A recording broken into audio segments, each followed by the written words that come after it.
Hello! Welcome to my recap of my summer Goodreads reading challenge.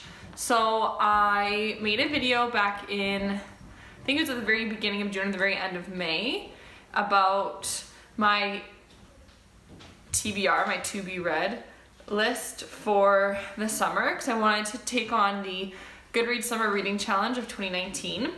And Goodreads actually had two different kind of challenges. There was one for beginners and one for experts. And I decided to take on both. So in this video, I'm just going to recap on one, did I complete the reading challenges? No, I didn't. Two, did I stick to my TBR list or did I change it? And three, what I liked about the books, the ratings I gave them, and all of that. So we're gonna start with the beginner's reading list. The first challenge was Good as Gold, read a book that won a Goodreads Choice Award. And I Truly Madly Guilty by Leanne Moriarty. I don't know why I doubt this was a Goodreads Choice Award. I think when I made this list, I had mistaken it for a Goodreads author. Regardless, I did read Truly Madly Guilty, and I really liked that book. I only gave it a 3 out of 5? I think I would give it a 4 out of 5. Okay, I'm gonna change that. I'm giving that book a 4 out of 5. Truly Madly Guilty is set in Australia. It is about a traumatic event that happens at a barbecue. There are 3 different families, and the story is told from various points of view, and it's just about how the families were before the accident, how they are after, how they're coping with the accident, and just kind of the family dynamics, and how the family dynamics change and how the relationships change after the accident. I really liked it. I can only give it a 3 to 5. I'm definitely giving it a 4 to 5. I really liked it.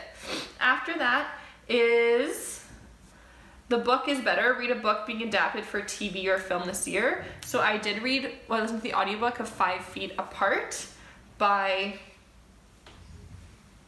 I'm sorry you guys, this is so unorganized. 5 Feet Apart. I can't find it on this list. Oh my god, I'm so unorganized. I'm so sorry. Anyway, I gave 5 Feet Apart, I think, a 2 out of 5. Like, I know that that's just a book that I didn't really care for, just because it was too young adult for me. I can see why teenagers would like it. I just don't like it. It's obvious. It has the same plot as most YA novels. I just wasn't for me.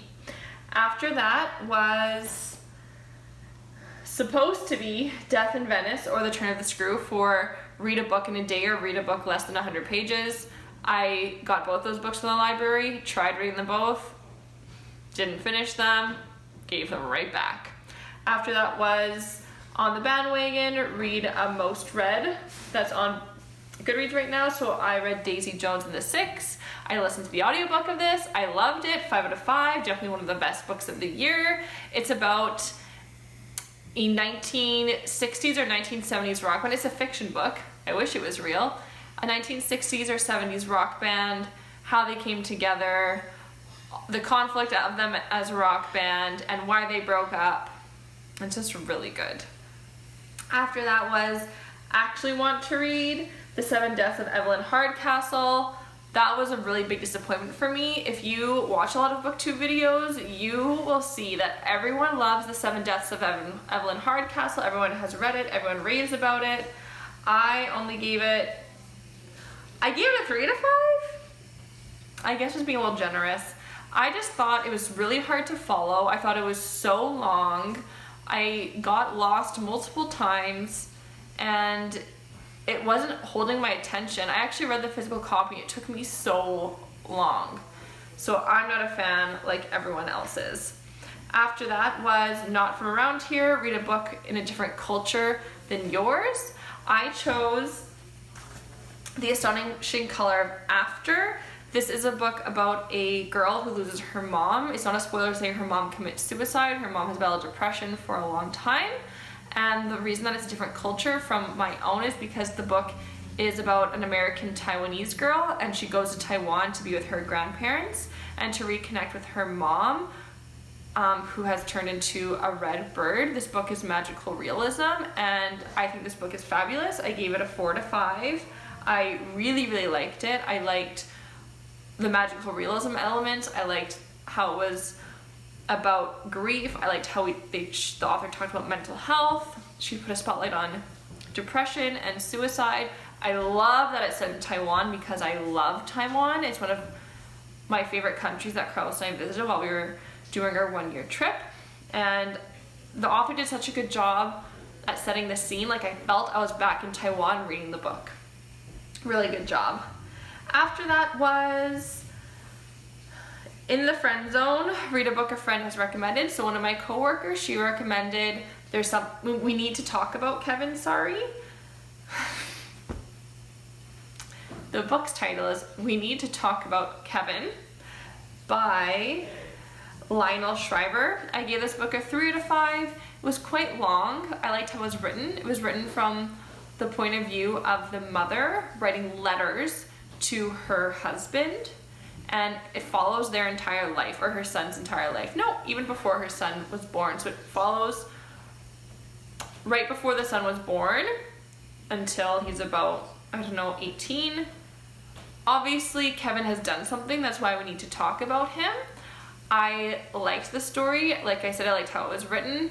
For me, it was a little long, but very interesting and a little effed up, which is always kind of good in a way.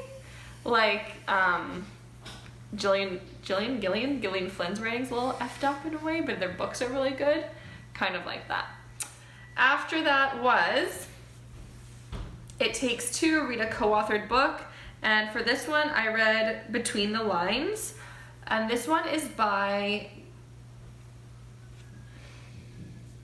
Jodi Picoult and her daughter.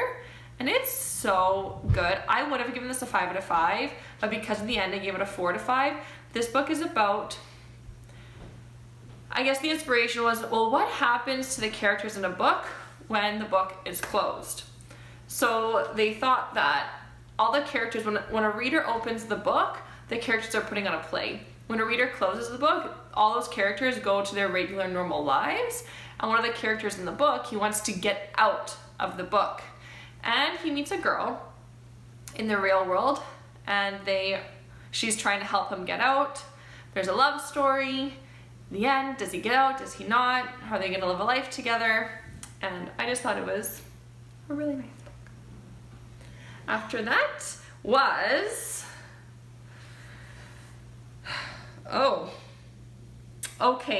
Wheel of Format. Read a book in a format that you don't normally read in. So originally I think I had said I was going to try to read a graphic novel. That didn't happen. Instead I read an anthology, and I don't think I've ever read an anthology of essays before. So I read an essay anthology called What My Mother and I Don't Talk About, and I gave this book a 4 to 5.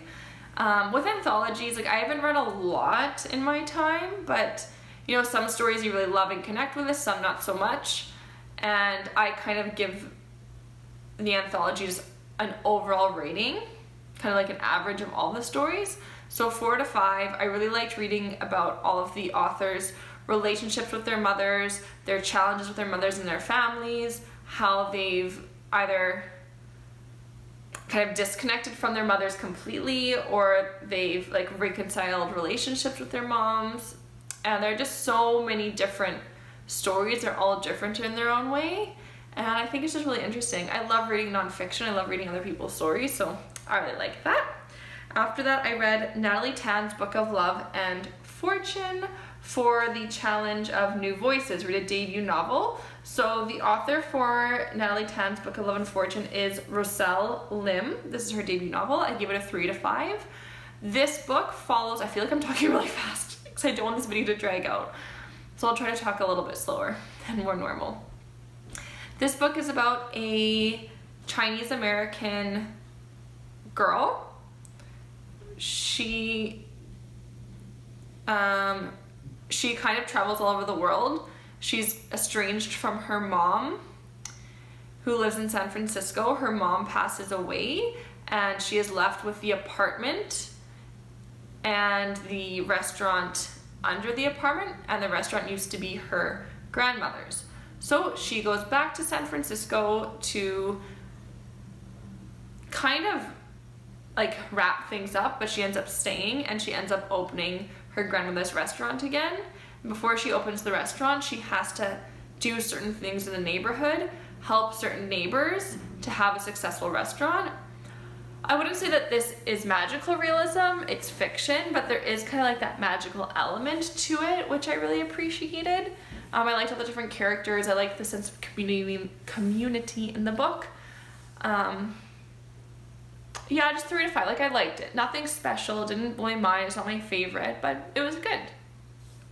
After that, the next challenge was Past Love. Reread a book you love. So I reread Harry Potter and the Chamber of Secrets, which I'm so happy that I started reading the series again, because I'm just on a roll. Like, now I'm only 40 pages away from finishing The Prisoner of Azkaban, and I'm just going to continue to read the series over the next few months. I don't really need to explain Harry Potter to you, because I'm sure you all know about Harry Potter. So of course, 5 out of 5. And lastly, for the beginners challenges, I read, well, the last challenge was Armchair Traveler. So read a book set in a destination you want to visit. I had chosen Molokai or Molokai, I don't know how to pronounce it, by Alan Brenner. This book is set in Hawaii. I never ended up getting it from the library. I'm still on the list. I think I'm next in line. So I will read it, but obviously I didn't read it this summer. Now for the expert challenges. So this list is a little bit shorter. The first challenge on the expert list was stay a while, read a book with more than 500 pages. I did not complete this challenge, this task. I had chosen Catherine of Aragon. This was the 3rd time I had taken this book from the library, and I think I just need to give up. I'm never going to read this book. I started it, I read maybe 50 pages, and I actually quite liked it, but it's so big and long, and I don't know if it's interesting enough for me to really read the whole thing. So there's that. After is Stranger Than Fiction. Read a nonfiction that was published this year. I read Once More We Saw Stars by John Green. I gave this book a 4 out of 5. This book is really heartbreaking. It's really sad. It's a father's story of grief over losing his 2-year-old daughter. There was a horrific, tragic accident in New York where a 2-year-old girl was sitting on a bench with her grandmother, and a brick just fell off a building, hit her in the head, and she passed away. What are the chances that you're gonna be, a 2-year-old's gonna be sitting on a bench in New York and the brick's gonna fall in that moment and hit her on the head, of all places? A horrific story, and it's about the father's grief. It's about how him and his wife can maintain the relationship going through their grief. It's about, should we have another kid? Should we keep building our family after their daughter's passing? And just accepting her death. So I thought it was a really touching story. After that, I read Bear Town. For tongue-tied, read a translated book. Bear Town is by the author, what's his name? Fredrik Backman, originally written in Swedish. I gave this book a 4 out of 5. This book could have gotten a 5 out of 5 for me. The reason that I didn't is just because the feminism shown and pushed in this book, I guess Fredrik Backman's type of feminism is just, doesn't coincide with my type of feminism. I think his feminism is just a little, I don't know, dated. Otherwise, I love everything about this book. I love the storyline, I love the plot, I love all of the characters, all the roles that they play. I love the conversation about morals, about honesty, about peer pressure, about community. it touches so many different things, and I think it's really for all ages. Like, you can start reading this as a teenager, and then I think someone, like an elderly person could read this and everyone would enjoy it. Excuse me, stuffy again, once again. After that, I read Her One Mistake. That was for the challenge. No Place Like Home. Read a book that appears in your Goodreads newsfeed. I gave this book a 1 out of 5. I thought it was awful. It's about, there are these two friends. The one friend takes her two daughters, or her two children, and her friend's daughter to the park. The friend's daughter disappears. So it's a whole mystery, like, where did the daughter go? Who took her? And we're just finding about that. And it was just not good in my opinion. Obvious. And I don't know. I think some people would like it. It's definitely their cup of tea, but just not mine. After that, I read Continental Drift. Read a book set on every continent. I didn't do that. I didn't. Next is Genre Explorer. Read a book from a genre you've never read before. I was supposed to read a crime or magical realism. I didn't. Or a graphic novel, if that's a genre. I don't know. I didn't. After that, Reading Roulette. Read the third book you see on your want to read shelf. For me, that was The Summer of Sunshine of Margot, which I loved. 5 out of 5. This is a perfect summer read. It's just a contemporary slice of life of two twin sisters finding their loves, figuring their life out, and just having a good summer in LA. And I loved it. And I'd probably reread it. I really, really liked that book. The second last book, okay, we're on the second last challenge for the experts, was primary reading. Read a book with a number or a color in the title. I read The One by John Mars, 5 out of 5. I actually listened to the audiobook, which is really good. I highly recommend. Loved this. This is about an app that finds your soulmate. So there's been, I don't know, a scientist. She developed this, found this gene that finds, and like, there's a gene in your body, and your gene is gonna match with someone else in the world, and that's your soulmate. And she created this app, kind of like a really advanced Tinder. And there were, I think, 5 different main characters. So each chapter had a different character's point of view. And of course, these people are supposed to be finding their soulmates, but there's always a problem. And I loved it. Thought it was awesome. Highly recommend. That's something else I would also reread. And the last challenge was back to school. Read a book about a subject you don't know much about. I was supposed to read the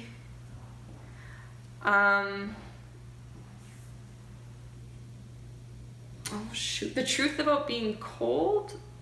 I don't have it written down, I erased it. It was supposed to be a book written by an Indigenous woman from Nunavut in Canada and the Arctic. I didn't read that. Instead, I read The Unwinding of the Mirror. I'm having a lot of trouble. Like, my tongue's getting really tied. I need to calm down and speak slower. The Unwinding. Once again, it's not on here. I don't know why. Like, all these books got deleted off this list. The Unwinding of a Miracle? The Miracle? The Unwinding of a Miracle? And I don't have it on here, so I can't remember the author's name, but fantastic. 4 to 5. It's a nonfiction. It's a woman's story about her cancer and her death. She's not alive anymore. She passed away in 2018. The book was published this year. So she was diagnosed in 2013 with colon cancer, and she wrote about finding out about her diagnosis, going through all of her treatments, and kind of coming to terms with the fact that she was going to die from this. And she covers so many things. Also, it's really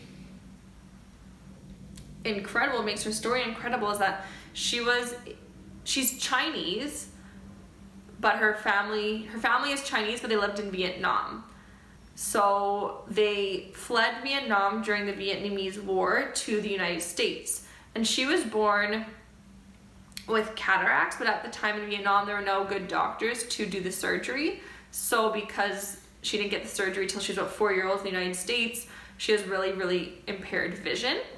And her grandma in Vietnam was gonna kill her as a baby, because she was like, who's gonna support this girl when you're gone? Like, she's not good for anyone. She's gonna have the hardest life. And anyway, you should read it. It's really good, especially if you're just wanting to get into nonfiction. I think it's a really captivating story, and it really makes you think. Like, it makes you think about the meaning of life, about death, about what you want for yourself, for your family, for your children. I think it's really good. And that's it. That's the end of the video. I hope it's not too long. I hope I covered all my bases. I'm sorry if I spoke too fast and everything got jumbled up. I'm gonna work on that. But thanks for watching, and I'll see you in the next video. Bye.